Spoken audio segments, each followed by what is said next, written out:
আমার ভাইরা, হৃদয়ের কান পেতে কথাগুলো শুনবেন। নবীজির প্রিয় সাহাবী হযরতে আনাস রাদিয়াল্লাহু তাআলা আনহু বলেন, নবীজি কাবার হাতিমে হেলান দিয়ে বসা। আমি তাকায়া দেখি নবীজির মনটা ভীষণ খারাপ, মুখটা মলিন, চোখের কোণা দিয়ে অশ্রু ঝরতেছে। হযরতে আনাস ডেকে বলেন, কিছুটা সময় অতিবাহিত হয়ে যাওয়ার পরে আমি তাকায়া দেখি আমার নবীজি মুস্কি মুস্কি হাসতেছেন। বলুন আল্লাহু আকবার। হযরতে আনাস ডেকে বলেন, নবী এই মাত্র দেখলাম মনটা খারাপ, মুখটা মলিন, চোখের কোণা দিয়ে অশ্রু ঝরতেছে, আবার কেন বা মুস্কি মুস্কি হাসেন? আমার নবী কেন কাঁদেন, কেন হাসেন? এর পিছনে রহস্য আছে না নাই? নবীজির কান্না করার কারণ হলো নবীজির কলিজার টুকরা ছেলে সন্তানগুলো জন্ম নেয়, আর একে একে ছেলে সন্তানগুলো মারা যায়। আবুল কাসেম মারা যায়, আবু তাহের মারা যায়, ইব্রাহিম মারা যায়। বাবা হিসাবে নবীর মনেও কষ্ট লাগে কি না? একে তো ছেলেগুলো জন্ম নেয় আর মারা যায়। নবীজির কাছের চাচার নাম হলো আবু লাহাব। ডেকে বলে, ভাতিজা, তোমার বংশে ভাতিজার কেউ থাকলো না, তুমি একটা লেজ কাটা, তুমি একটা নির্বংশ। জোরে খান নাউজুবিল্লাহ। আসসালামু আলাইকুম ওয়া রাহমাতুল্লাহি ওয়া বারাকাতুহু। ইন্নাল হামদালিল্লাহিল আকরামিল্লাযী খালাকাল ইনসানা ওয়া কাররামাহু ওয়া 'আল্লামাহু মিনাল বায়ানি মা লাম ইয়ালাম। ফাসুবহানাল্লাযী লা ইহসা ইমতিনানুহু বিল লিসানি ওয়ালা বিল কলাম। نشهد أن لا إله إلا الله وحده لا شريك له ونشهد أن سيدنا وسندنا وحبيبنا ومولانا محمدا عبده ورسوله الذي أرسله بالحق بشيرا ونذيرا وداعيا إلى الله بإذنه وسراجا وقمرا منيرا. فقد قال الله تعالى في كلامه المجيد وفي فرقانه الحميد. সকলে জবান ছেড়ে মুহাব্বতে আওয়াজ দিয়ে পড়ুন, আউযু বিল্লাহি মিনাশ শাইতানির রাজীম। বিসমিল্লাহির রাহমানির রহিম। ইন্না أعطيناك الكوثر فصل لربك وانحر إن شانئك هو الأبتر. صدقت يا رب العالمين. وعن أبي هريرة رضي الله تعالى عنه قال قال رسول الله صلى الله عليه وسلم الدنيا سجن المؤمن وجنة الكافر. رواه مسلم. وقال تعالى في شأن حبيبي إن الله وملائكته يصلون على النبي يا أيها الذين آمنوا صلوا عليه وسلموا تسليما. شكر درود إبراهيم পড়ুন, اللهم صل على محمد وعلى آل محمد كما صليت على إبراهيم وعلى آل إبراهيم إنك حميد مجيد. اللهم بارك على محمد وعلى آل محمد كما باركت على إبراهيم وعلى آل إبراهيم إنك حميد مجيد. আমরা শুকরিয়া আদায় করতেছি সেই মহান রবের দরবারে আল্লাহ পাক সুবহানাহু ওয়া তাআলা অত্যন্ত দয়া করে করুণা করে মায়া করে মহব্বত করে ভালোবেসে পছন্দ করে অত্র এলাকা থেকে গণে গণে ঘোরান্বিত করে যাচাই বাছাই করে শুধুমাত্র কেবলমাত্র কোরআনুল কারীমের মহব্বতে আজকের মাহফিলে আসার বসার সুযোগ দান করেছেন সে মহান রবের দরবারে সিজদাবনত চিত্তে কালিমাত শুকর আদায় করে পড়ছি আলহামদুলিল্লাহ। বিশ্ব নবীজির প্রতি দরুদ সালাম হৃদয় নিংড়ানো সবটুকু আবেগ ভালোবাসা উজাড় করে পড়ছি সাল্লাল্লাহু আলাইহি ওয়াসাল্লাম। সূরার নাম কাউসার, মোট আয়াত আছে 3টি, রুকু আছে 1টি। বিশ্ব নবীর মক্কার জিন্দেগিতে এই সূরাটি নাজিল হয়েছে। কোরআনুল কারীমের 108 নাম্বার সূরা। জবান ছেড়ে সকলে মুহাব্বতে আমার সাথে কণ্ঠ মিলিয়ে তিলাওয়াত করুন। আউযু বিল্লাহি মিনাশ শাইতানির রাজীম। বিসমিল্লাহির রাহমানির রহিম। বিতাড়িত মুদ্দাত শয়তানের কাছ থেকে আল্লাহ পাকের কাছে আশ্রয় প্রার্থনা চাচ্ছি। পরম করুণা অসীম দয়ালু আল্লাহ তাআলার নামে শুরু করছি। ইন্না আ'তাইনাকাল কাউসার ফাসাল্লি লিরাব্বিকা ওয়ানহার ইন্না শানিয়াকা হুয়াল আবতার। আল্লাহু আকবার। যে কোন আয়াত বা সূরার তাফসীর করতে হলে কোন প্রেক্ষাপটে কোন সময় আল্লাহ তাআলা তার হাবিবের উপরে সেই সূরাটি বা আয়াতটি নাজিল করেছেন সেই নাজিলের প্রেক্ষাপট জানার দরকার আছে না নাই? আরবিতে বলা হয় শানে নজুল। যদি শানে নজুল আলোচনা করা হয় তাহলে তাফসীর বুঝতে সহজ হয়। তাহলে এই সূরাটি আল্লাহ তাআলা কোন প্রেক্ষাপটে নাজিল করেছেন আমি কি সেই নাজিলের প্রেক্ষাপট একটু তুলে ধরবো? নাজিলের সময়কালটা কেমন ছিল আমি কি একটু বলবো? কষ্ট হবে না আপনাদের? আমার ভাইরা হৃদয়ের কান পেতে কথাগুলো শুনবেন। নবীজির প্রিয় সাহাবী হযরত আনাস রাদিয়াল্লাহু তাআলা বলেন, নবীজি কাবার হাতিমে হেলান দিয়ে বসা। আমি তাকায়া দেখি নবীজির মনটা ভীষণ খারাপ, মুখটা মলিন, চোখের কোণা দিয়ে অশ্রু ঝরতেছে। হযরত আনাস ডেকে বলেন, কিছুটা সময় অতিবাহিত হয়ে যাওয়ার পরে আমি তাকায়া দেখি আমার নবীজি মুস্কি মুস্কি হাসতেছেন। বলুন আল্লাহু আকবার। হযরতে আনাস ডেকে বলেন, নবী এই মাত্র দেখলাম মনটা খারাপ, মুখটা মলিন, চোখের কোণা দিয়ে অশ্রু ঝরতেছে, আবার কেন বা মুস্কি মুস্কি হাসেন? আমার নবী কেন কাঁদেন, কেন হাসেন? এর পিছনে রহস্য আছে না নাই? নবীজির কান্না করার কারণ হলো নবীজির কলিজার টুকরা ছেলে সন্তানগুলো জন্ম নেয় আর একে একে ছেলে সন্তানগুলো মারা যায়। আবুল কাসেম মারা যায়, আবু তাহের মারা যায়, ইব্রাহিম মারা যায়।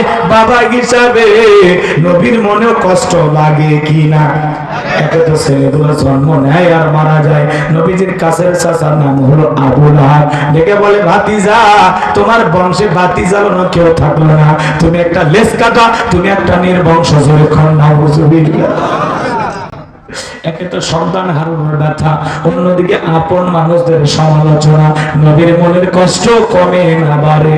আপনারাই বলুন, আল্লাহ না করুক আপনার আমার সন্তান যদি মারা যায়, কাছের আত্মীয় স্বজনদের উচিত বিপদের দিনে সান্ত্বনার বাণী শোনানো। বাবা তুমি সবর করো, ধৈর্য ধারণ করো, জীবন মৃত্যুর মালিক আল্লাহ। আল্লাহ সন্তান দিয়েছে, আল্লাহ নিয়েছে, মন খারাপ করো না। আল্লাহ যদি চায় বছর না ঘটতে আবার তোমাদের ঘর আলোকিত করে আল্লাহ সন্তান দান করতে পারে। কাছের মানুষদের উচিত বিপদের দিনে সান্ত্বনার বাণী শোনানো। কিন্তু নবীজির চাচা আবু লাহাব এতটাই খারাপ, ডেকে বলে, ভাতিজা, তোমার বংশ ভাতিজা কেউ থাকলো না, তুমি একটা লেজ কাটা, তুমি একটা নির্বংশ, তুমি একটা হাত ঘুরে জোরে কন্যা হুজুবিল্লাহ। যদিও রাসূলের 4টা কন্যা সন্তান জীবিত ছিল, কিন্তু ছেলে সন্তানগুলো জন্ম নেয় আর একে একে মারা যায়। নবীজির ছেলে সন্তানগুলো কেন জীবিত থাকলো না? এই পৃথিবীর অনেক পয়গম্বরের সন্তান জীবিত ছিল প্রাপ্ত বয়স পর্যন্ত, কিন্তু বিশ্ব নবীর একটা ছেলে সন্তানও কেন যৌবন পর্যন্ত জীবিত থাকলো না? এর পিছনে কারণ আছে না নাই? নবীজির ছেলে সন্তানগুলো শিশুকালে বিদায় নেওয়ার পিছনে কারণ আছে তিনটি। জোরে বলেন কয়টি? নবীর উম্মত হিসেবে জানতে মনে চাই না কি সেই তিনটি কারণে রাসূলের ছেলে সন্তানগুলো মারা গেল? কারা কারা শুনতে চান দুই হাত তুলে মালিককে দেখান। লিল্লাহি তাকবীর। বাজানগো আমার, নবীজির সম্মান মর্যাদা আমরা অনেকে বুঝি না। নবীজির জীবনী আমরা অনেকে পড়া পুরোটা পড়ছি আছে। আর নায়ক শাকিব খান কবে থেকে নায়ক হলো, জন্ম কত সালে এটা জানি। নায়ক গায়কের জীবনী আমরা জানি, কিন্তু কপাল পড়া রাসূলের পূর্ণাঙ্গ জীবনী আজ পর্যন্ত পড়লাম না। কথা বলো না, আমরা শিক্ষিত দাবি করি নিজেকে। যে রাসূল আপনার আমার মডেল আদর্শ, সেই রাসূলের পুরোটা জীবনী আজ পর্যন্ত পড়লাম না।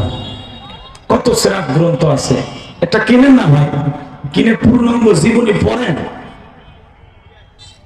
পড়ার দরকার আছে না? আল্লাহ যেন পড়ার তৌফিক দান করেন। আর একটু জোরে বলবেন।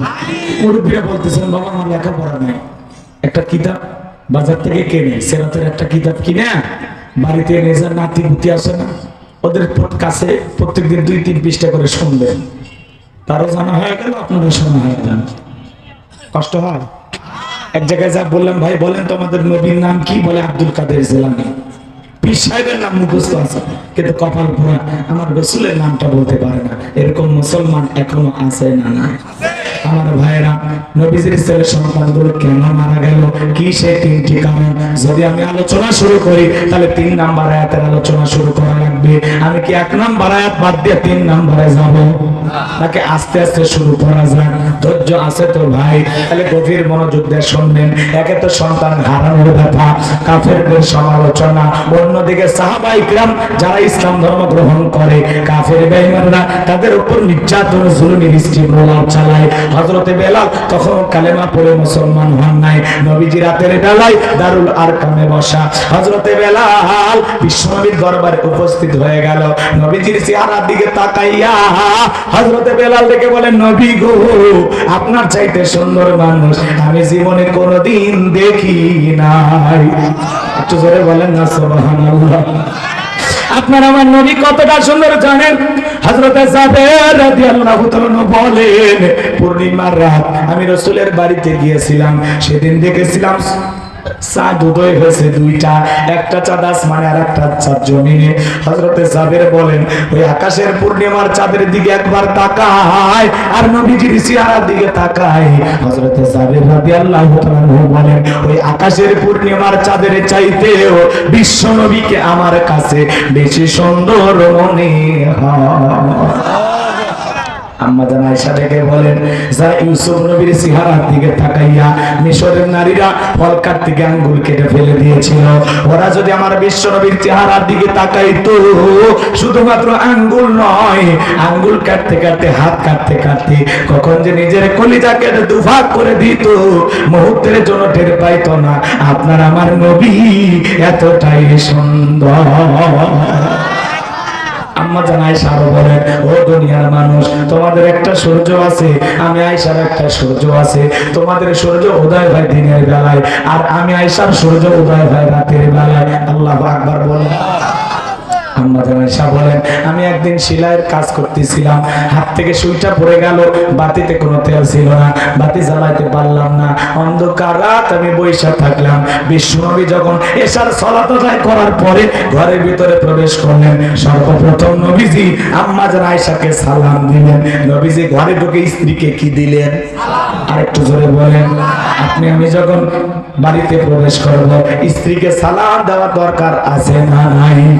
বিবিকে সালাম দিবেন, এটা রাসূলের সুন্নাত। দাম্পত্য জীবনে যদি আপনারা সুখ পেতে চান, শান্তি পেতে চান, রাসূলের 4টা সুন্নাত প্রত্যেকটা পরিবারে আমল করা লাগবে। দাম্পত্য জীবনে কোনদিন অশান্তি হবে না। কয়টা সুন্নাত? জোরে বলেন, কয়টা? 4টা সুন্নাত কি কি বলবো? বলতে গেলে তো আলোচনা এলোমেলো হয়ে যায়। একটু ধৈর্য নিয়ে বসে, শেষের দিকে মনে করাই দিবে। আল্লাহ বোঝার তৌফিক দান করুক। জোরে বলেন আমিন। আমার ভাইয়েরা, লম্বা করবো না। বউকে জালাস, বউকে জাহাজ থেকে সালাম দিবেন তো ইনশাআল্লাহ? পারবেন তো ইনশাআল্লাহ? প্রথম সালাম দিবেন আসসালামু আলাইকুম, হয়তো বাবু বলবে এদিক ওদিক তাকাবে আর বলবে কারে সালাম দিলাম। যদি বলেন তোমারে দিলাম শেফালি, তখন হয়তো বা বলতে পারে আজকে আবার কোন হুজুরের মুরিদের বাড়িতে ঢুকলাম, সেদিন তুমুকের কাছে কলাছড়ি পড়লাম। কারণ অভ্যাস নাই, 2-4 দিন দিতে দিতেই অভ্যাসে পরিণত হবে। আল্লাহ বুঝার তৌফিক দান করুন। সালাম আছে যেখানে শান্তি আছে সেখানে, সালাম আছে যেখানে সমাধান আছেও সেখানে। পারবেন তো ইনশাআল্লাহ? আম্মা জান আয়েশা ডেকে বলে নবীজি সালাম দিয়ে ঘরের ভিতরে প্রবেশ করলেন, আমি তাকায় দেখলাম নবীজির চেহারার আলোতে শরীরটা কই পড়ে আছে আমি পরিষ্কার দেখতে পেয়েছি। কেমন নবী পাইছি! যে নবী হ্যাঁ বললে পুরো পৃথিবীবাসীর জন্য আল্লাহ পাক হালালে পরিণত করে দেয়, যে নবী বা না বললে পুরো পৃথিবীবাসীর জন্য আল্লাহ পাক হারামে পরিণত করে দেয়, যে নবী আসমানের চাঁদের দিকে ইশারা করলে চাঁদ 2 টুকরো হয়ে যায়, জমিনে পা তুললে মাওলা পাকের আরশে আজিমে পৌঁছে যায়। আল্লাহু আকবার। যে নবী জমিনে পথ চললে আসমানের মেঘ এসে ছায়া প্রদান করত, যে নবীর চেহারার উপরে মশা মাছি পড়া হারাম, নবী যখন ঘেমে যেতেন আম্মা জানেরা সেই ঘামগুলো শিশির ভিতরে জমা রাখতেন। বিশেষ দিনে রসুলের দেহের ঘামগুলো সুগন্ধি হিসাবে ব্যবহার করা হতো।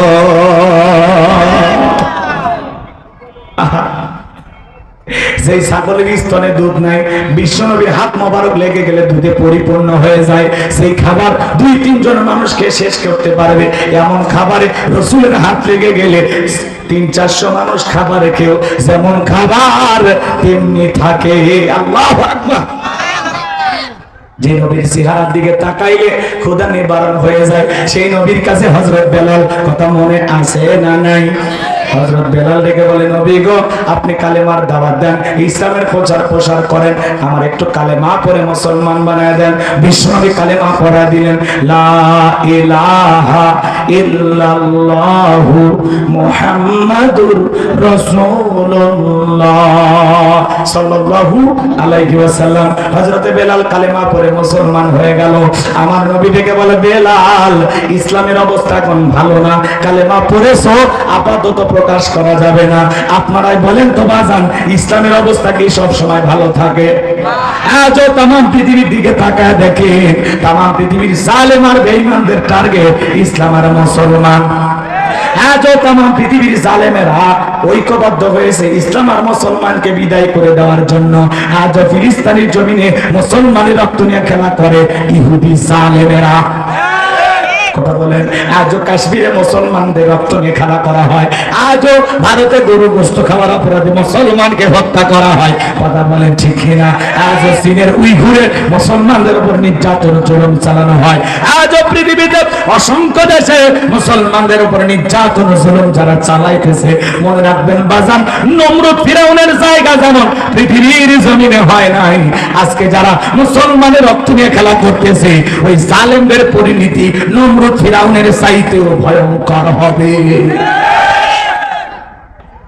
কথা কি বলছেন? রাগ করেন না বাজান গো আমার, মন খারাপ করবেন না। ইসলাম আলাদের উপরে যুগে যুগে জুলুম ছিল, আজও আছে, কাল কিয়ামত পর্যন্ত থাকবে। কিন্তু মনে রাখবেন বাজান গো আমার, জালেমদের শেষ পরিণতি হলো পরাজয়, ইমানদারদের শেষ পরিণতি হলো বিজয়। শেষ বিজয়ের হাসি মুসলমানেরাই হাসবে। কথা বলেন ঠিক কিনা? হযরত বেলাল ডেকে বলে নবী আমার জীবনের কোনো দাম নাই, আমার মনে ওমাইকে একদিন বলেছিলাম উটদুম্বা ছাগল পেশাব পায়খানা করে দেয়, এই ঘরে থাকতে আমার বড় কষ্ট হয়। ওমাইকে বলে বেলাল উটদুম্বা ছাগলের দাম আমার কাছে আছে, কিন্তু তোর মতো কালো হাফসি বেলালের দাম আমার কাছে নাই। ও নবী আপনি শুধু আমাকে দোয়া করে দেন মৃত্যু পর্যন্ত যেন কালেমার পথে টিকে থাকতে পারি। চিৎকারে মেরে বলুন আল্লাহু আকবার। আমার ভাইয়েরা হযরত বেলাল চলে গেলেন। পরের দিন সকালবেলা সূর্য উদয় হয়ে গেছে, অনেকটা বেলা হয়ে গেছে। হযরত বেলাল দরজা খোলে না। কি যারা আছে এরা নালিশ নিয়ে চলে গেছে মায়ের কাছে, যা বলে নেতা এখন পর্যন্ত বেলাল দরজা খোলে নাই। সাই নাকি বলে হ্যাঁ ঠিক আছে চলে যায়, দরজায় ডাক দেয় বেলাল দরজা খোলো। হযরত বেলাল দরজা খোলে না, জোরে করে ধাক্কা মারছে, দরজা খুলে গেছে। এইবার তাকায় দেখে সেই রাত্রিতে হযরত বেলাল কালেমা পড়ে মুসলমান হয়েছে। ওই রাত্রিতে একটা উটদুম্বা ছাগলের কাছে কোনো পেশাব পায়খানা নাই। জোরে বলেন মারহাবা। এইবার উমাইয়া ডেকে বলে, এই চাকরের দল, বেলালের বিরুদ্ধে মিথ্যা অভিযোগ দাও। তোমরা যখন ঘুমাচ্ছিলে বেলাল তখন ময়লা আবর্জনা পরিষ্কার করেছে, তাকায় দেখো না একটা উদ্দম্বা ছাগলের কাছে কোনো পেশাব পায়খানা নাই। আমার ভাইয়েরা, এইবার চাকরদেরকে তাড়িয়ে দিয়ে উমাইয়া বলে, যাও নিজেদের কাজ করো, বেলালের বিরুদ্ধে কোনো অভিযোগ আমি শুনতে চাই না। এক পা দুপা করে এইবার হযরতে বেলালের কাছে উমাইয়া চলে গেল। হালকা করে ধাক্কা মারছে যখন, বেলালের জবান দিয়ে কালেমার আওয়াজ বের হয়েছে, তখন উমাইয়া ডেকে বলে, বেলাল তোর জবান দিয়ে কি শুনলাম, তুমি কি মুসলমান হয়েছো? হযরতে বেলাল ডেকে বলে, মুসলমান হয় যারা মিথ্যা কথা বলতে পারে না তারা, ওয়াকুলু কওলান সাদীদা। মুসলমানেরা হবে সত্যবাদী, মুসলমানেরা কখনো মিথ্যাবাদী হতে পারে না। মিথ্যা কথা বলা যাবে না। বাজান গো আমার, আমাদের সমাজে এমন মানুষ আছে মিথ্যা বলতে বলতে চেহারাটা বেকা হয়ে গেছে, এক পা কবরে চলে গেছে, এত মিথ্যা কথা বলে শয়তান পর্যন্ত বলে আমি অত খারাপ না। কথা কোন ঠিক কিনা আমার ভাইয়েরা? এইবার হযরত বেলাল ডেকে বলে, গতকাল রাত্রিতে বিশ্বনবীর হাতে হাত রেখে আমি কালেমা পড়ে মুসলমান হয়েছি। এই কথা শোনার পরে উমাইয়া ডেকে বলে, বেলাল উর্দুম্বা ছাগলের মালিক বানায় দেব, থাকার জন্য ভালো ঘর বাড়ির ব্যবস্থা করে দেব। হযরত বেলাল ডেকে বলে, উমাইয়া রে, দুনিয়ার পার্থিব সম্পদের বিনিময়ে বেলাল তার ঈমান বিক্রি করবে না। আল্লাহু আকবার বলেন। এইবার উমাইয়া ডেকে বলে, আমার কথা না শুনলে বড় নেতা আবু জেহেলকে খবর দেব। হযরত বেলাল ডেকে বলে, কোন বড় নেতা ছোট নেতা কাউকে গোনার টাইম নাই, আমি দুনিয়ার কোন আবু জেহেলকে ভয় করি না, আমি ভয় করি আমার আল্লাহকে। মুসলমান ইমানদার আল্লাহ ছাড়া দুনিয়ার কাউকে ভয় করা জায়েজ নাই। কথা ক্লিয়ার রাখবেন, কথা কোনে কথা কি ক্লিয়ার বুঝছেন? আল্লাহ ছাড়া দুনিয়ার কাউকে ভয় করার টাইম মনে রাখবেন বাজান গো আমার। এইবার উমাইয়া দৌড়ে চলে গেল আবু জেহেলের বাড়িতে, যা বলে নেতার সংবাদ খুব খারাপ, আমার বাড়ির কি দোষ, বেলাল কালেমা পড়ে মুসলমান হয়েছে। তাই নাকি? বলে হ্যাঁ, ঠিক আছে বাড়িতে যখন আসতেছি। এইবার বাজান গো আমার, আবু জেহেলের একটা বিশেষ বাহিনী ছিল যাদের কাজই হলো নতুন নতুন মুসলমানদের উপর নির্যাতন জুলুম চালানো। আজও পৃথিবীর জমিনে তাকায় দেখবেন সালেমদের বিশেষ একটা বাহিনী আছে যাদের টার্গেটই হলো মুসলমান ইমানদার আল্লাহওয়ালাদের উপরে নির্যাতন জুলুম চালানো। কথা বলেন না কেন? ওরা একটা বিশেষ বাহিনী তৈরি করে রাখে যাদের মাধ্যমে হক্কানি ওলামা ইকরামদের উপর নির্যাতন জুলুম চালায়। ভালো ভালো মুসলমানদেরকে ধরে নিয়ে যায়। কথা বলেন ঠিক কিনা? আজকে পৃথিবীর জমিনে যারা আয়না ঘর বানাইছে, মনে রাখবেন বাজান গো আমার, এই পৃথিবীর জমিনে যারা আয়না ঘর বানাইছে আল্লাহর জাহান্নাম তাদের জন্য রেডি হয়ে আছে। কথা কি বুঝতে পারতেছেন? মন খারাপ করবেন না, লম্বা হবে আমি লম্বা করব না আমার ভাইরা। এবার আবু জেহেল তার বিশেষ বাহিনী নিয়ে উমাইয়ার বাড়িতে হাজির হয়ে গেল। বেলালকে ডেকে বলে, বেলাল এই দিকে আয়, এসব কি শুনছি তুমি নাকি মুসলমান হয়েছ। বেলাল রে, আমি তোর মারে পার্সোনাল ভাবে মোহাব্বত করি। ও বেলাল, তুমি যদি চাও উর্দুম বা ছাগলের মালিক বানিয়ে দেব, থাকার জন্য ভালো কোয়ার্টারের ব্যবস্থা করে দেব, ব্যবসা বাণিজ্য যদি করতে চাও দিরহাম টাকা পয়সা যা লাগে বেলাল আমি দেব। বেলাল রে, তুমি চাইতে দেরি, আমি দিতে দেরি করব না।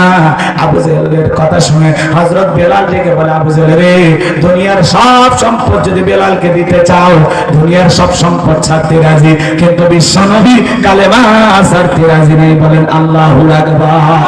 বেলালের মতো যারা খাঁটি ইমানদার, এদেরকে টাকা দিয়ে কেনা যায় না।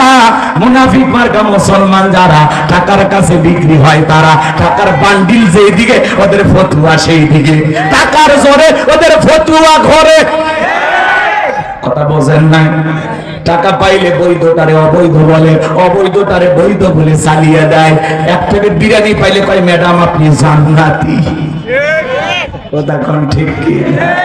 আমার ভাইয়েরা রাগ করবেন না, মন খারাপ করবেন না। মুনাফিক মার্কা মুসলমান যারা, এরা টাকার কাছে ঈমান বিক্রি করে, কিন্তু বেলালের মতো যারা খাঁটি ঈমানদার, এরা হাসতে হাসতে মরতে রাজি, কিন্তু ঈমান বিক্রি করতে রাজি হবে না। চিৎকারে মেরে বলেন আল্লাহু আকবার। এইবার আবু জাহল দেখে বলে বেলাল রে সোজা আঙ্গুলে ঘিউ না উঠলে আঙ্গুলে একটু বাঁকা করা লাগবে। এই কথা বলে যুবকদেরকে নিয়ে দিল। যুবকেরা চাবুক দিয়ে পিটানো শুরু করলো। হযরত বেলালকে যত জোরে চাবুক দিয়ে পিটায়, এরা যত জোরে চাবুক দিয়ে বাড়ি মারে, বেলাল তত জোরে আল্লাহর নামের জিকির করে। চাবুকতে পিটাইতে পিটাইতে কালো চামড়া গুলো ফেটে রক্ত ঝরা শুরু হয়ে গেল। আবু জাহল দেখে বলে বেলাল চাবুকতে পিটাইতে পিটাইতে পিঠটা ফেটে রক্ত ঝরতেছে, তারপরে কি নবীজির কালেমা ছাড়বি না? হযরত বেলাল দেখে বলে আবু জাহল রে, মারতে মারতে যদি মেরে ফেলে দাও জীবনটা দিতে রাজি, নবীজির কালেমা ছাড়তে রাজি নাই। আল্লাহু আকবার। এইবার আবু জাহল দেখে বলে এ যুবকের দল, বেলালের পায়ে রশি লাগাও। সেই রশি উটের পায়ের সাথে লাগাও। মরুভূমির উত্তপ্ত গরম বালিতে হযরত বেলালকে ছেঁচড়ে ছেঁচড়ে নিয়ে ঘোরা হলো। আরবের বালিগুলো এত গরম, চাল দিলে মরি হয়ে যাবে। সেই উত্তপ্ত গরম বালিতে হযরত বেলালের পায়ে রশি লাগাইয়া ছেঁচড়ে ছেঁচড়ে নিয়ে ঘোরা হলো। বাবলা গাছের কাঁটাগুলো জিহ্বার ভিতরে পেরেকের মতো মারা হলো। এত নির্যাতন জুলুম করার পরে বিকেল বেলা ডাইকে বলে বেলাল চাবুক দিয়ে পিটাইলাম, পায়ে রশি লাগাই নিয়ে ঘুরলাম, তারপরে কি নবীজির কালেমা ছাড়বি না? হযরত বেলাল ডেকে বলে আবু জাহল রে, মারতে মারতে মেরে ফেলে দাও যদি, বেলাল নিঃশ্বাস থাকবে যতদিন, বেলাল কালেমার পথে টিকে থাকবে ততদিন বলেন আল্লাহু আকবার। এবার আবু জাহল বলল এই যুবকের দল, বিশাল বড় পাথর নিয়ে আসা বেলালের বুকের উপরে চাপায় দাও। কয়েকজন যুবক মিলে বিশাল বড় একটা ওজনের পাথর বেলালের বুকের উপরে চাপায় দিল। আবু জাহল মনে করলো পাথরের চাপার আঘাতে বেলাল মারা যাবে। এই কথা ভেবে কাফেরা চলে গেল। হযরত বেলালের বুকের উপরে পাথর, এরপরে জিহ্বা নাড়ায় জিকির করে কার?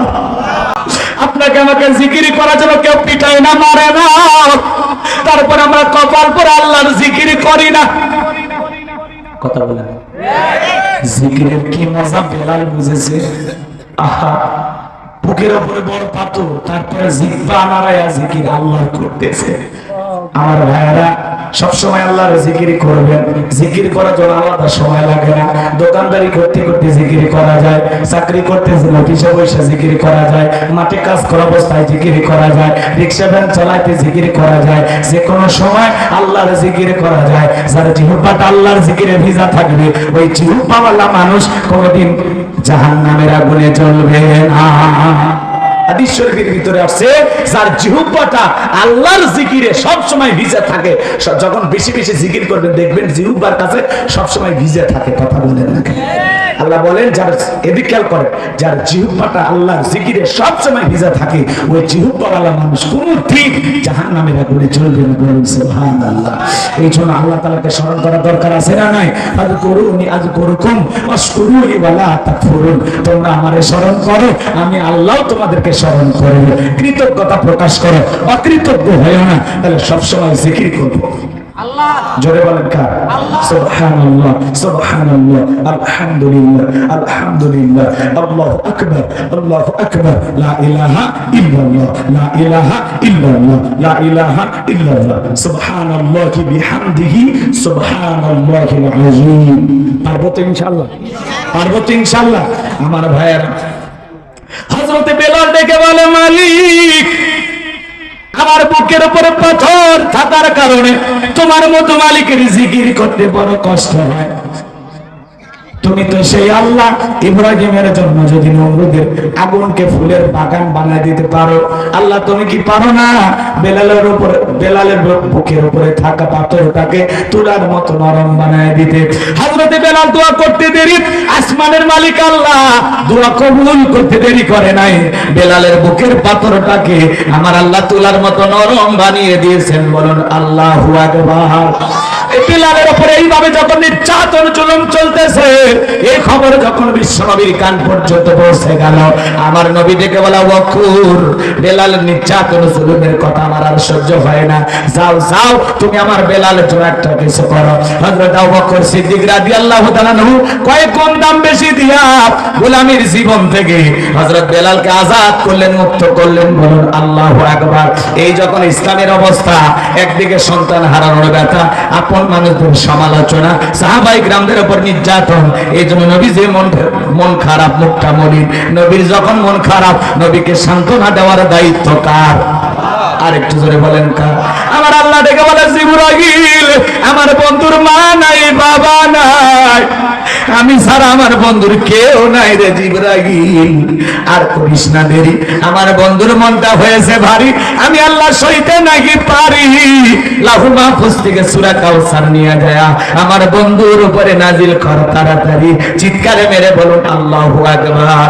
আমার নবী ডেকে বলেন, আনাস আমার মনটা কেন খারাপ তোমরা জানো, কিন্তু আমার মুস্কি হাসি দেওয়ার কারণ এই মাত্র আসমান থেকে জিবরাইল এসে আমার উপরে সূরা কাউসার নাজিল করলো। বিশ্ব নবী তখন সাহাবায়ে কেরামদের সামনে তেলাওয়াত করে শুনিয়ে দিলেন। জবান ছেড়ে সবাই আমার সঙ্গে পড়ুন, ইন্না আ'তাইনাকাল কাউসার ফাসাল্লি লিরাব্বিকা ওয়ানহার ইন্না শানিয়াকা হুয়াল আবতার। আল্লাহু আকবার। আল্লাহ রাব্বুল আলামিন বলেন, ইন্না আ'তাইনাকাল কাউসার, নিশ্চয় আমি আল্লাহ পাক আপনাকে হাউজে কাউসার দান করেছি। ইন্না আ'তাইনাকাল কাউসার, অবশ্যই আমি আল্লাহ পাক আপনাকে হাউজে কাউসার দান করেছি। চিৎকার মেরে বলুন সুবহানাল্লাহ। এই হাউজে কাউসার আল্লাহ পাক পৃথিবীর অন্য কোন পয়গম্বর, অন্য কোন নবী রাসূলকে আল্লাহ পাক দেন নাই। আপনার আমার নবীকে আল্লাহ পাক হাউজে কাউসার দান করেছেন। এই হাউজে কাউসারের পানি মধুর চাইতে মিষ্টি, দুধের মতো সাদা, পানির চাইতে ক্লিয়ার। ওই কঠিন কিয়ামতের ময়দানে যেদিন বিচার দিবস কায়েম হয়ে যাবে, কিয়ামতের একদিন, বিচার দিবসের একদিন হবে 50,000 বছরের সমান। এ বাজার গো আমার, যেদিন মানুষের জিহ্বা চলে আসবে কুকুরের মতো নাভি পর্যন্ত, যেদিন জমিন হবে তামার জমিন, সূর্যটা সহাত মাথার উপরে চলে আসবে, মানুষের মাথার মগজগুলো টকবক করে গড়বে। ওই কঠিন কিয়ামতের ময়দানে যেদিন পাহাড় পর্বত নদী নালা খাল বিল কোনো কিছু থাকবে না, কুল্লু মান আলাইহা ফান, পৃথিবীর সব কিছু ধ্বংস হয়ে যাবে, কোনো কিছুই থাকবে না বাজান গো আমার। ওই কঠিন কিয়ামতের ময়দানে যেদিন মাতার সন্তানের পরিচয় দিবে না, ভাই ভাইয়ের পরিচয় দিবে না, স্বামী স্ত্রী পরিচয় দিবে না, ওই কঠিন কিয়ামতের ময়দানে আল্লাহর আরশের ছায়া ছাড়া আর কোনো ছায়া থাকবে না। ওই ছায়ার ভিতরে আল্লাহ শাস্ত্রীর মানুষকে স্থান দেবে। সেই শাস্ত্রীর মানুষেরা, আল্লাহর প্রিয় গোলামেরা আল্লাহ আরশের নিচে ছায়া পাইয়া সেখান থেকে তারা কিয়ামতের ফাইনাল খেলা উপভোগ করবেন। দলে দলে মানুষ যখন বিশ্ব নবীর কাছে যাবেন, এক শ্রেণীর মানুষের চোখের সামনে আল্লাহ তাআলা পর্দার আবরণ তৈরি করে দিবেন। আমার নবী তখন ডেকে বলবেন, আল্লাহ সংখ্যায় আমি আমার অনেক উম্মতকে দেখতে পাইলাম, কেন জানি কমে গেল। আমার আল্লাহ ডেকে বলে, বন্ধু পাইকারি দরে সবাই কত আপনি হাউজে কাউসারের পানি পান করাইতে পারবেন না। দুনিয়ার জমিনে দুইটা অপরাধ করেছিল যারা, আজকে হাউজে কাউসারের পানি পান করতে পারবে না তারা। কয়টা অপরাধ? জোরে বলেন। কিসে অপরাধ জানার দরকার নাই। আমার ভাইয়েরা, বিশ্বনবী হাউজে কাউসারের পেয়ালা নিয়ে দাঁড়িয়ে থাকবেন, মাঝখানে দাঁড়িয়ে থাকবেন হযরত ওমর, তার পাশে দাঁড়িয়ে থাকবেন হযরত আবু বকর। হযরত আবু বকর পেয়ালাগুলো ভরায় দিবেন, মাঝখানে দাঁড়িয়ে থাকবেন হযরত ওমর। আবু বকরের হাত থেকে নিয়ে হযরত ওমর বিশ্ব নবীর হাতে দেবে, আর নবীজি তার আদরের উম্মতদেরকে খুঁজে খুঁজে হাউজে কাউসারের পানি পান করায় দিবেন। এক পেয়ালা হাউজে কাউসারের পানি যদি পান করতে পারেন, জান্নাতে ঢোকা পর্যন্ত তার আর তৃষ্ণা লাগবে না, তার তৃষ্ণা মিটে যাবে। বলুন সুবহানাল্লাহ। রাসূলের হাতে এক পেয়ালা করে হাউজে কাউসারের পানি কারা কারা পান করতে চান, দুইটা হাত তুলে আমার মালিককে দেখা। আল্লাহ পাক আমাদের সবাইকে রাসূলের হাতে এক পেয়ালা করে হাউজে কাউসারের পানি পান করার তৌফিক দান করুন। আর একটু জোরে বলেন আমিন। আল্লাহ এই দৃশ্যের মুখোমুখি হওয়ার তৌফিক দান করুন। জোরে বলুন আমিন। হাত নামান দরদের ভাইয়েরা আমার, গভীর মনোযোগ দিয়ে কথাগুলো শুনবেন। রাসূল পেয়ালা নিয়ে দাঁড়িয়ে আছেন, আপনি আমি যাব নবীজিকে দেখবো, আর রাসূলের হাতে হাউজে কাউসারের পেয়ালার পানি পান করব। কি যে সৌভাগ্যবান তারা, এই দৃশ্যের মুখোমুখি হবে যারা। কি হতে চান না? জোরে বলেন, হতে চান না? পানি চাইলেন আর পাইলেন, অতই সহজ। ওই যে কিছু মানুষের পর্দার আবরণ তৈরি করে দেবে কেন? শোনেন শোনেন, আমি আপনাদের এলাকায় এসেছি, আসার পরে একটা ছেলেকে কিছু চকলেট হাতে দিলাম, দিয়ে বললাম বাবা আমার জন্য এক বোতল পানি নিয়ে এসো। ওই ছেলেটা চকলেট পায়ে মারছে দৌড়, মাঝপথে আসার খেয়ে পড়ে গেছে, হাঁটু ছিলে গেছে, রক্ত বের হয়ে গেছে, কিন্তু চকলেট থাকার কারণে উঠে দাঁড়াইয়া বদনা ভরিয়া পানি নিয়ে আমার সামনে হাজির। আমি তখন বললাম বাবা এই পানি টানতে গিয়ে তোমার কষ্ট হয়েছে, মাঝপথে পড়ে গেছে, আসার খাইছে, ব্যথা পাইছে, হাঁটু ছিলে গেছে। চকলেটের খুশির কারণে বলতেছে আমি এরকম কত পড়ে যায় আমার কিছুই হয় না। ওই চকলেটের আনন্দ ওই ছেলের যেমন কিছুই মনে হয় না, কিয়ামতের কঠিন দিনে রসুলের হাতে এক পেলা হাউজে কাউসারের পানি যদি তকদিরে জুটে যায়, কিসমতে জুটে যায়, নসিবে জুটে যায়, আল্লাহ যদি ভাগ্যে রাখে, আর আল্লাহর আরশের নিচে আল্লাহ যদি একটু ছায়া করে দেয়, কিয়ামতের কঠিন দিন তার কাছে কঠিন মনে হবে না, আল্লাহ সহজ করে দিবেন। বলেন সুবহানাল্লাহ।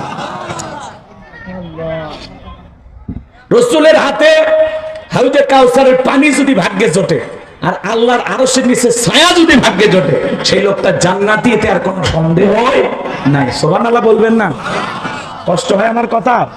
এইবার চলেন, হাউজে কাউসারের পানি চাইলেন আর পাইলেন, এত না কষ্ট করা লাগবে, একটু ঠান্ডা পানি দিয়ে উযু বানায় সালাত আদায় করলেন। কথা বলে ঠিক? হয়তো আপনি হঠাৎ করে নামাজ ধরছেন, মানুষ আছে না এরকম, আল্লাহ হেদায়েত দেয়, পরিবর্তন করে, হঠাৎ করে নামাজ ধরে। আগে যারা পুরাতন মুসল্লি নিয়মিত নামাজ পড়তো, ওরা আবার এই নতুন মুসল্লিকে দেখে টিটকেনি মারে, ঠাট্টা বিদ্রুপ করে। উত্তর পাড়া বাদশা দেখি মসজিদে মারে, আজকে সূর্য কোন দিকে উঠছে, নামাজ ঠিক মতো পড়বে না, 2 দিন পরে আবার হারিয়ে যাবে। আচ্ছা বলে তো এই কথা বলা কি উচিত না? আপনি তো দাওয়াতে 5 জনকে মসজিদে আনতে পারেন না, কোন একজন ভাই মসজিদে ঢুকেছে তার জন্য দোয়া করেন যে ভাই তুমি মসজিদে আসছো নামাজ পড়ার জন্য, আমার দিলটা ভরে গেছে, আল্লাহর কাছে দোয়া করি আল্লাহ যেন মৃত্যু পর্যন্ত তোমাকে মসজিদে এসে সিজদা দেওয়ার তৌফিক দান করেন। কথা বল ঠিক কিনা? আপনি দোয়া না করে সমালোচনা করেন, দেখি তো তোর নামাজ কয়দিন থাকে, কেন আপনি মসজিদের সিসি ক্যামেরা কি আসলো কে বের হয়ে গেল আপনি খবর রাখেন মিয়া? কথা কন না কেন? যুবক বয়সে একটু দাঁড়িয়ে রাখছে, এটা নিয়ে মুরব্বী সমালোচনা। হ্যাঁ, এই বয়সে বুড়ের ভাব ধরলি বউ পাবু, কথা কেন? এটা মুরব্বী ব্যবহার হতে পারে। বউ একটু বাইরে ঘুরতে গেছে, ভাবি আসসালামু আলাইকুম, সাথে চাচার খবর কি? বাইরে দেশে বউ রাগ করে বলে তোমার সাথে বাইরে যাওয়া যায় না, আমার এটাকে ভাবি আর তোমার এটাকে চাচা, খালি দাঁড়িয়ে রাখার কারণে। যেই বউ রসুলের সুন্নতি দাড়ি মহব্বত করে না, রসুলের সুন্নতি গাড়ি পছন্দ করে না, সেই বউ আপনাকে 100% ভালোবাসা দিতে পারবে। কথা বলে ঠিক কিনা? রসুলের সুন্নতির মুহাব্বতি আর কলিজায় নাই, ও আবার আপনারে কি ভালোবাসবে? কথা কর। দাড়িওয়ালা পুরুষের কি যে গুণ পাগলি বুঝবি কেমনে? কথা কর। দাড়ি হলো পুরুষের সৌন্দর্য, আমরা রসুলকে মুহাব্বত করে মুখে দাড়ি রাখছি। কথা কন ঠিক কিনা? আমরা তো হিজড়া না যে ক্লিন শেভ করে করবো। আমি পুরুষ, আমার নবীর দাড়ি ছিল, পৃথিবীর সব পয়গম্বরের দাড়ি ছিল। কথা কম। দাড়ি দেখে বউ বলে সমালোচনা, বউ বলে ভাত দিয়ে পাওয়া লাগবে রে, লাত্তি মারি বাচ্চা বাইরে দিলে কি হবে? না মাইনে না, বাচ্চা কাছে হয়েছে বুঝেন, ওয়াশ করেন। বাড়িতে আপনি প্রধান বক্তা, আপনার বউ হলো আপনার শ্রোতা, কান ধরে ওয়াজব টান মারবেন। বেবি রে তুমি তো জানো না, দাড়ির ভিতরে তো আমি তো দুনিয়ার মানুষকে দেখানোর জন্য দাড়ি রাখে নাই, দাড়ি রাখছে আমার রসুলকে মহব্বত করে। আমার নবীর দাড়ি ছিল রে বিবি, আমিও দাড়ি রাখছি। দয়া করে দাড়ি নিয়ে আর কোনোদিন কোনো কথা বলবি না। আদর করার দুনিয়ার অনেক জায়গা আছে, খালি দাড়ি তো বেঁধে গেল কিশোর। কথা কম না, ওয়াজ করে বউ বুঝাবেন। আপনি প্রধান বক্তা, আপনার বউ হলো আপনার শ্রোতা, নাহলে আপনি প্রধান বক্তা, আপনার বউ সভাপতি। দুইজন মিলে ওয়াজ করবে, আল্লাহ বোঝার তৌফিক দান করবে। সরে বলেন আমিন। কষ্ট হচ্ছে? এইবার হাউজে কাউসারের পানি পান করতে গেলে কাজ করতে হবে 2টি। সরে বলেন কয়টি? 2টা আঙ্গুল তুলে বলেন কাজ করতে হবে কয়টি? আরো জোরে। আল্লাহ সেটা 2 নম্বর আয়াতে জানিয়ে দিলেন। জবান ছেড়ে সবাই বলুন ফাসল্লি রাব্বিকা ওয়ানহার, ফাসল্লি রাব্বিকা ওয়ানহার। আর এক নাম্বার হলো ফাসল্লি লিরাব্বিকা, রবের উদ্দেশ্যে সালাত। নামাজ হবে একমাত্র কার জন্য? আর একটু জোরে বলেন, কার জন্য? কুল ইন্না সালাতি ওয়া নুসুকি ওয়া মাহইয়ায়া ওয়া মামাতি লিল্লাহি রাব্বিল আলামিন। সূরা আনাম আয়াত নম্বর 162 আল্লাহ রাব্বুল আলামিন জানিয়ে দিলেন, নবীজি আপনি বলুন, আমার নামাজ, আমার কুরবানি, আমার জীবন, আমার মরণ লিল্লাহি রাব্বিল আলামিন, আসমান জমিনের প্রতিপালকের জন্য। তাহলে মুমিন জীবনের সব ইবাদত হবে একমাত্র আল্লাহ তাআলাকে রাজি খুশি করার জন্য। কথা বলেন ঠিক কি না? আমার জীবন, আমার মরণ, আমার বন্দেগী কবুল করো ইয়া ইলাহি, আমার জিন্দেগি, আমার জীবন, আমার মরণ, আমার বন্দেগি। মারহাবা বলেন। ফাসল্লি লিরাব্বিকা, রবের উদ্দেশ্যে সালাত। সালাত হবে একমাত্র আল্লাহ তাআলাকে রাজি খুশি করার জন্য।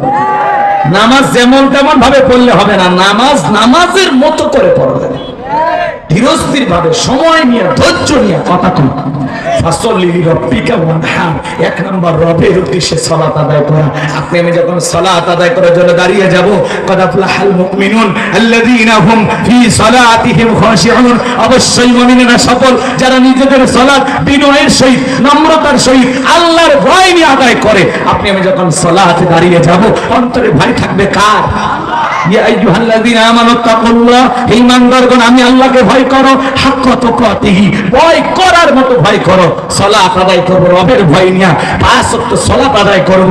আর মনে মনে খেয়াল করব, এই জোহরের নামাজ আমার জীবনের শেষ নামাজ, এই আসরের নামাজ আমার জীবনের শেষ নামাজ। প্রত্যেকটা ওয়াক্তে সালাত আদায় করব সময় নিয়ে, ধৈর্য নিয়ে, আল্লাহকে রাজি খুশি করার জন্য সঠিকভাবে রুকু সিজদা করার দরকার আছে না?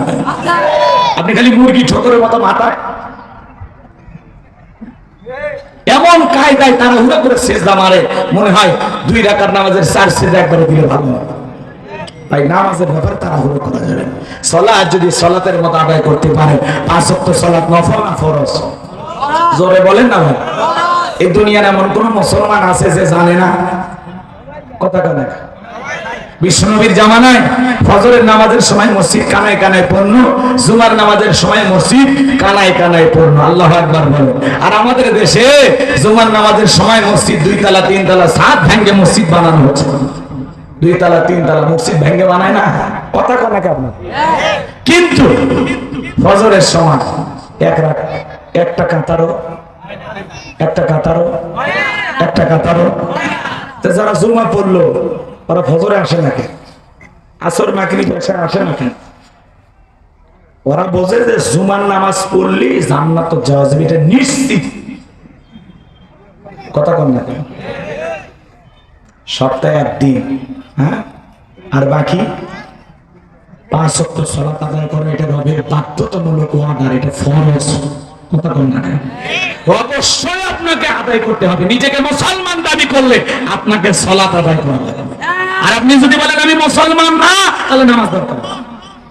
এক ওয়াক্ত সালাত আদায় করেন আর বলে আমার ভিতরে ঈমান পাকা আছে। আপনার দেখি টাইলসে পাকা করছেন, ফাজলামি করেন মিয়া। আপনার সালাত নাই, আপনার নামাজ নাই, আর আপনি নিজেকে মুসলমান দাবি করেন। আপনি কিসের মুসলমান? আপনার নামের আগে মুহাম্মদ থাকতে পারে, আপনি নিজেকে একা একা মুসলমান দাবি করতে পারেন, আল্লাহর খাতায় আপনি মুসলমান না। মুসলমান হলে হাজিরা দিতে যেতে হবে, আজান পড়ার সাথে সাথে আপনাকে মসজিদে যেতে হবে। মাঠে কাজ করতেছেন, সেখানে নামাজ পড়েন, কোনো অজুহাত চলবে না। শরীরে কাঁটা আছে, কোনো মতো ধুইয়া ওই জমির আলেই দাঁড়িয়ে যান। আর আপনি নিজেকে মুসলমান দাবি করেন, এখন তো সালাতের খবর নেই। মুসলমান বললে মুসলমান বলতে লজ্জা লাগে না? কথা কেন লাগে? খবরদার পরিবর্তন হয়ে যাবে। নামাজ পড়তে হবে, সালাত আদায় করতে হবে। সালাত আদায় করা লাগে, সিজদার মধ্যে তৃপ্তি। আমি আল্লাহর গোলাম, দুনিয়াতে আসছি গোলামি করার জন্য। ঠিক আমার আল্লাহ যেটা আদেশ করেছেন সেটা আমি পালন করব, যেটা নিষেধ করেছেন ওটা আমি বর্জন করব। আমি আমার ইচ্ছায় দুনিয়াতে চলতে আসি নাই, আমি দুনিয়ার জমিনে চলবো আমার রবের ইচ্ছায়। আমি আল্লাহর গোলাম, এটা আমার পরিচয়। আমি আল্লাহর গোলাম, এটা আমার পরিচয়। আর এই পরিচয় দিতে আমার কখনো কখনো কষ্ট হয় না। এটা পরিচয় দিয়ে আমি নিজেকে ভাগ্যবান মনে করি, নিজেকে গর্বিত মনে করি। আমি আমার রবের গোলাম। যদি গোলামের মতো গোলাম হতে পারি, এই গোলামের বেতন হিসেবে আল্লাহ দিবেন জান্নাত। সুবহানাল্লাহ। আর বোনাস হিসাবে জান্নাতীরা পাবে মালিকের সাক্ষাৎ, দিদারে ইলাহি। জান্নাতীদের সাথে আল্লাহ নিজে সাক্ষাৎ করবেন। সুবহানাল্লাহ বলে। তাহলে জান্নাতে যাওয়ার দরকার আছে না নাই? দরকার আছে না নাই? তাহলে সালাত আদায় করবেন, নামাজ আদায় করা লাগবে। আল্লাহ রাব্বুল আলামিন বলেন, ফালিয়াবুদু রাব্বাহাল বাইত আল্লাযী আত'আমাহুম মিন জু' ওয়া আমানাহুম মিন খাউফ। আল্লাহ বলেন, এই ঘরের মালিকের ইবাদত করো। ইবাদত যদি ইবাদতের মতো করতে পারো, বান্দা নামাজ যদি নামাজের মতো আদায় করতে পারো, আমি আল্লাহ দুইটা জিনিস তোমাদেরকে দেব। যে বান্দা 5 ওয়াক্ত সালাতে মাথা নত করবে, আমি আল্লাহকে সিজদা দেবে। এক নাম্বার, আমি সেই বান্দার জন্য রিজিকের ব্যবস্থা করব। যে বান্দা 5 ওয়াক্ত সালাতে মাথা নত করবে, আল্লাহ তারে না খাওয়ায়া রাখবে না। রিজিক দেওয়ার মালিককে। আপনাদের এলাকায় একটা প্রাণী রাতের বেলায় বের হয়, কু কয়া চিল্লায়, শিয়াল পণ্ডিত। ওদের নামে কি আদিত মারিতে মুরগির হোটেল আছে, ইসলামী ব্যাংকে টাকা জমা আছে। তাহলে ওরে খাওয়াই কে?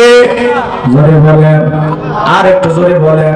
সকালবেলা একটা পাখি খালি পেটে নিট থেকে বের হয়ে যায়, সন্ধ্যাবেলায় ওই পাখির পেটটা ভরে বাসায় ফেরত আসার ব্যবস্থা করেন তিনি কে? আল্লাহ যদি দুনিয়ার এত লোককে খাওয়াইতে পারে, আল্লাহকে আপনাকে আমাকে না খাওয়ায় রাখবে? তাহলে রিজিক দেওয়ার মালিক কে? ওয়া মা মিন দাব্বাতিন ফিল আরদি ইল্লা আলাল্লাহি রিজকুহা। আল্লাহ বলেন, পৃথিবীতে এমন কোন বিচরণশীল প্রাণী নাই যার রিজিকের ব্যবস্থা আমি আল্লাহ আসমান থেকে করি না। ওই আটলান্টিক মহাসমুদ্রের 33,000 ফিট গভীরতল পানির নিচে থাকা ছোট্ট একটা প্রাণী, তার রিজিকের ব্যবস্থাও আমি আল্লাহ আসমান থেকে করি। বলেন আল্লাহু আকবার। কষ্ট হয়? এই জন্য আপনি সকালবেলা ভ্যান চালক, রিক্সা চালক, খালি পকেটে বের হয়ে যান, সন্ধ্যাবেলায়ও পকেটের ভিতরে 500 টাকা, 1000 টাকার ব্যবস্থা করে দেন তিনি কে? আল্লাহ বলে, বান্দা নামাজের মতো আদায় করলে 1 নাম্বার রিজিকের ব্যবস্থা করে দেব। 2 নাম্বার, সকল ভয় থেকে আমি আল্লাহ নিরাপত্তা দেব। আপনার ভয় আছে না নাই? মেয়েটা কলেজে গেল, একা একা ফিরবে নাকি জামাইয়ের সাথে নিয়ে ফিরবে? ভয় আছে না নাই? মেয়েটা স্কুলে গেল, ভালোভাবে ফিরবে নাকি কারো লালসার শিকার হবে? ভয় আছে না নাই?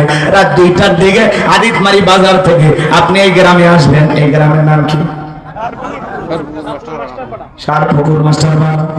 এই মাস্টারপাড়া আসবেন, মনে মনে ভাবতেছেন, আল্লাহ 2 লাখ টাকা নিয়ে বাড়ি পর্যন্ত যাইতে পারবো নাকি ছিনতাইকারীর কবলে পড়ে টাকা যান 2টাই হারাবো? ভয় আছে না নাই?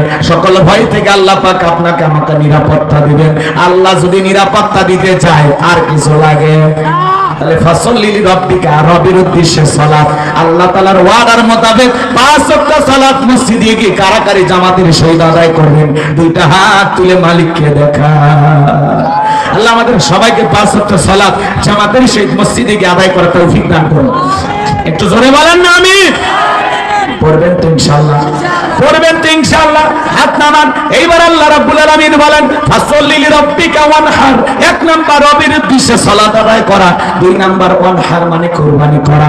কুরবানি করা মানে খালি গরু ছাগল জবাই করা না, নিজের আমিত্বকে কুরবানি করা, অহংকারকে কুরবানি করা, নিজের ভিতরে থাকা পশু সুলভ আচরণকে কুরবানি করা, নিজের জান মাল সবকিছু কুরবানি করতে হবে। কার জন্য? আল্লাহর জন্য। জোরে বলেন।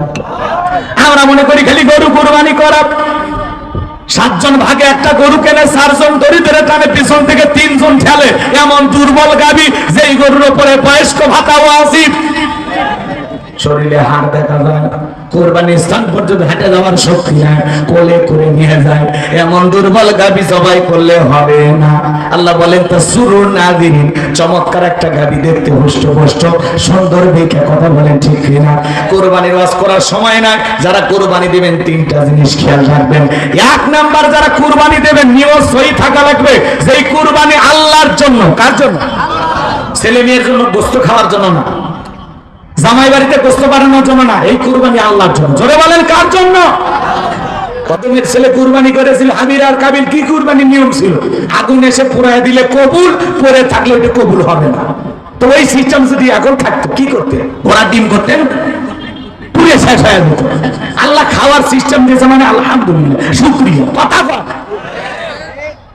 আর আগুনে পোড়ার পদ্ধতি থাকলে কত হাজি গাজি হুজুরের কুরবানি পড়ে থাকতো, মানুষ টিটকারি মারতো, হ্যাঁ মুখের কুরবানি পড়ে আছে, টাকায় ভেজাল আছে।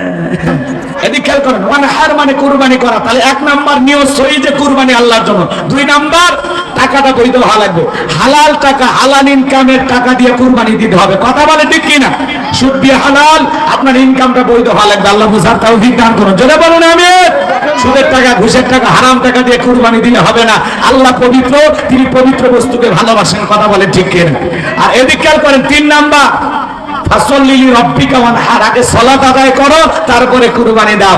নামাজ পড়ে কুরবানি দেওয়া লাগবে। কথা বলে ঠিক কি না?